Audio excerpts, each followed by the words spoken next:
Okey, sebagai contoh, Allah Subhanahu Wa Taala berfirman kepada Bani Israel.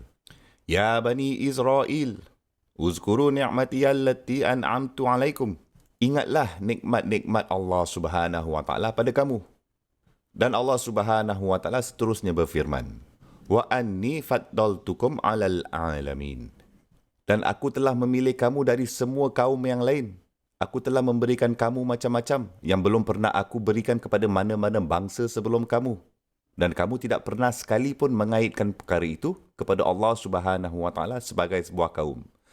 Tapi sebaliknya, kamu hanya balik kepada Allah Subhanahu Wa Taala ketika kemurkaan Allah Subhanahu Wa Taala mula turun ke atas kamu. Dan lepas tu kamu mula menyalahkan Allah Subhanahu Wa Taala. Kamu menyalahkan Rasul yang Allah Subhanahu Wa Taala telah kirimkan kepada kamu. Dan kamu terus bersikap sombong dan tidak pernah berterima kasih. Jadi konsep ini yang menggambarkan dan mengaitkan hanya kejadian kejahatan kepada Allah Subhanahu Wa Taala dan kebaikan pula hanya untuk diri mereka sendiri je adalah konsep yang sering diketengahkan di seluruh Al-Quran. Dan konsep ini adalah bertentangan dari apa Nabi SAW ketika dia biasa berkata, Al-khairu kulluhu biyadaik wasyarru laisa ilaik. Semua kebaikan milikmu, ya Allah, dan kejahatan tidak boleh dikaitkan denganmu. Subhanallah. Okey, dan juga kita melihatnya pada hari penghakiman. Apabila Allah Subhanahu Wa Taala menyebutkan orang kafir dibangkitkan, bahawa orang yang jahat dibangkitkan, dan dia akan berkata kepada Allah Subhanahu Wa Taala semasa dia dibangkitkan sebagai orang yang buta matanya, Lima hasyartani a'ma wa qad kuntu basira. Kenapa kau bangkitkan aku buta apabila dulu aku dapat melihat? Subhanallah, dia tidak mengaitkan berkat dan nikmat al-basar, berkat dapat melihat selama bertahun-tahun dulu. Tak kaitkan berkat itu kepada Allah Subhanahu Wa Taala.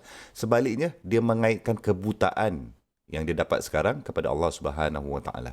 Dan dia sedang menunjukkan tingkah laku dan sikap berhak ini, di mana dulu-dulu aku dapat melihat, kenapa pula kau mengambilnya daripada aku? Bukannya kau telah mencipta aku dengan cara yang aku dapat lihat dan kemudian kau memutuskan untuk mengambilnya.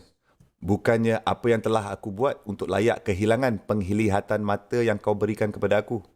Sebaliknya, dia hanya berkata kepada Allah Subhanahu Wa Taala, Lima hasyartani a'ma wa qad kuntu basira. Mengapa engkau membangkitkan aku buta dan dulu aku dapat lihat? Oleh itu, semasa anda bercakap, bercakaplah dengan cara yang tidak menggambarkan tingkah laku syaitan. Tapi sebaliknya, gambarkan tingkah laku Nabi SAW.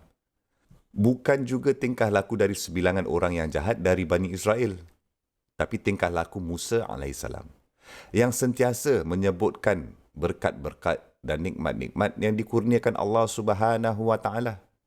Cuba carikan garis halus itu di mana anda sentiasa mengatakan Alhamdulillah. Tanpa mengatakan seperti Alhamdulillah, lepas tu, tengoklah aku ni teruklah. Tapi anda mengatakan Alhamdulillah. Aku seorang hamba yang rendah hati yang tidak layak pun dengan apa yang telah diberikan oleh Allah Subhanahu Wa Taala kepada aku. Tapi Allah Subhanahu Wa Taala memberikannya juga kepada aku. Masya Allah, la quwata illa billah. Tanpa memperincikan butirannya secara berlebihan dan seterusnya dengan cara anda bangga pula dan sombong pula. Kalau tak, anda sama je seperti syaitan, di mana anda hanya mengaitkan benda yang evil je, hanya kejahatan je kepada Allah Subhanahu Wa Taala. Ma'adallah. Dan anda hanya mengaitkan benda-benda yang baik, kebaikan kepada diri sendiri je. Subhanallah.